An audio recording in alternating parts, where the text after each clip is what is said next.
estaba investigando el tema de la ganadería, los efectos negativos de la ganadería en el medio ambiente y pues la verdad es que uno no se alcanza a imaginar el daño que le hace la ganadería al medio ambiente. Uno no es consciente de esto sino hasta que investiga y pues me puse a investigar, a realizar ciertas entrevistas, sobre todo quiero hablarles y compartirles sobre un documento que se llama La larga sombra del ganado, problemas ambientales y opciones, que es un documento que se escribió con el apoyo de la FAO, que es la Organización de las Naciones Unidas para la Alimentación y la Agricultura, y está escrito por 7 autores, 7 expertos.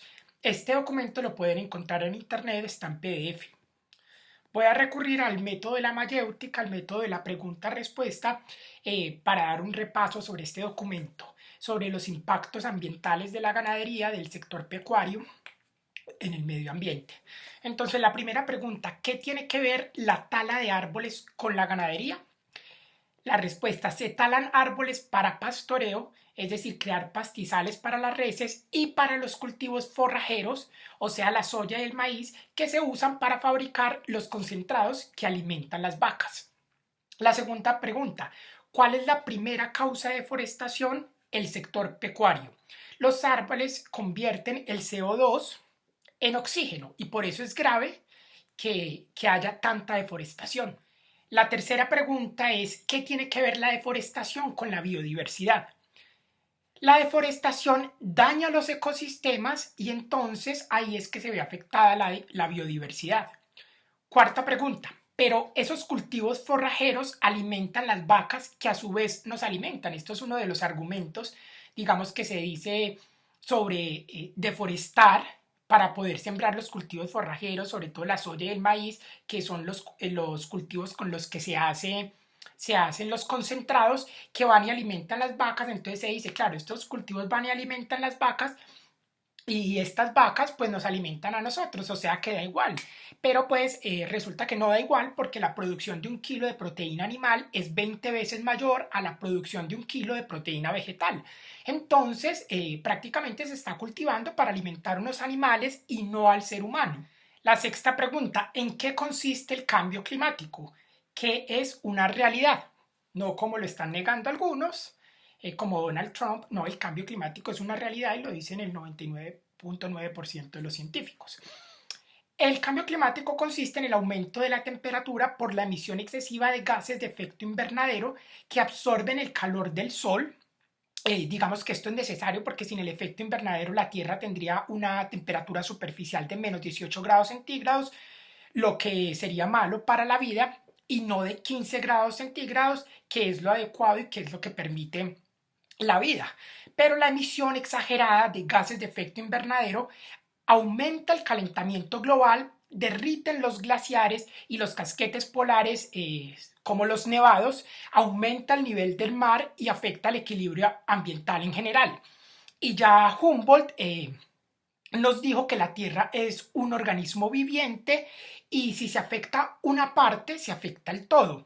Y pues por supuesto que la especie humana se verá afectada negativamente con el cambio climático y con el calentamiento global. La séptima pregunta, ¿qué porcentaje de emisión de gases de efecto invernadero se le atribuyen a la ganadería? Es un porcentaje altísimo, realmente sorprende, es del 18% y es inclusive superior al que se le atribuye a los medios de transporte, es superior al que se le atribuye a la quema de combustibles fósiles que utilizamos para poder transportarnos.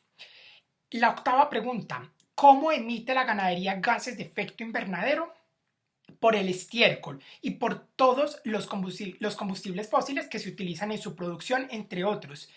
Este estiércol, sobre todo digamos, de las vacas, emite mucho metano y el metano pues produce un efecto invernadero y pues muchos pensarán, no, pues el estiércol igual es algo natural del planeta Tierra, no tiene por qué hacerle daño al medio ambiente. No, pues sería natural tener esa emisión de metano en el medio ambiente, pero como nosotros hemos alterado el ecosistema y tenemos muchísimas más vacas de las que habría naturalmente en el planeta Tierra, pues entonces la emisión de metano es más alta y el efecto invernadero pues aumenta y pues es lo que hace que se caliente la Tierra, lo que provoca el calentamiento global.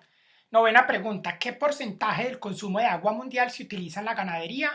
Se utiliza el 8% del agua mundial en la producción ganadera, principalmente para la irrigación de los cultivos forrajeros, que son esos cultivos, la soya y el maíz, que se utilizan para hacer los concentrados que se comen las vacas. Décima pregunta, ¿cuál es la mayor fuente de contaminación del agua? Es la ganadería. La ganadería es la mayor fuente de contaminación del agua por todos los desechos involucrados en la producción, el desecho animal, los antibióticos, los plaguicidas, etc. Undécima pregunta, ¿contribuye la ganadería a la eutrofización? Sí contribuye a la eutrofización. La eutrofización es el exceso de nutrientes en las aguas produciendo una disminución de oxígeno en las aguas profundas. Entonces esto puede ocasionar, por ejemplo, la muerte de los arrecifes corales, que ya ha ocurrido, la aparición de problemas en la salud de los seres humanos, la resistencia a los antibióticos, etc. Un último datico, abro comillas, la expansión de la producción ganadera es un factor fundamental en la deforestación, especialmente en América Latina, donde se está produciendo la deforestación más intensa. El 70% de las tierras de la Amazonía, que antes eran bosques, hoy han sido convertidas en pastizales y los cultivos forrajeros cubren una gran parte de las superficies restantes. Cierro comillas. Esta frase es del mismo libro que ya les dije anteriormente, la larga sombra del ganado, problemas ambientales y opciones. Pero con todo este año que hace la ganadería, con todo y que el 70% de las tierras de la Amazonía, que antes eran bosques, hoy han sido convertidas en pastizales, ahí si uno no ve a los cristianos que salgan a protestar, así como salieron en masa el 10 de agosto a protestar porque simplemente estaba la posibilidad de que a sus hijos se les enseñara sobre diversidad sexual.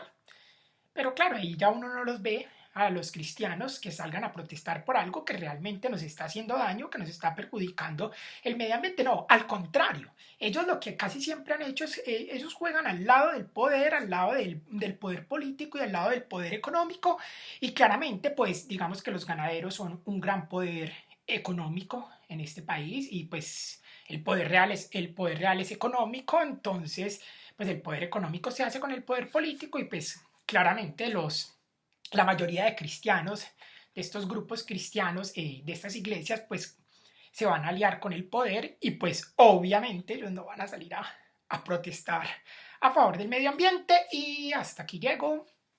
Muchísimas gracias por la atención y podéis ir en paz.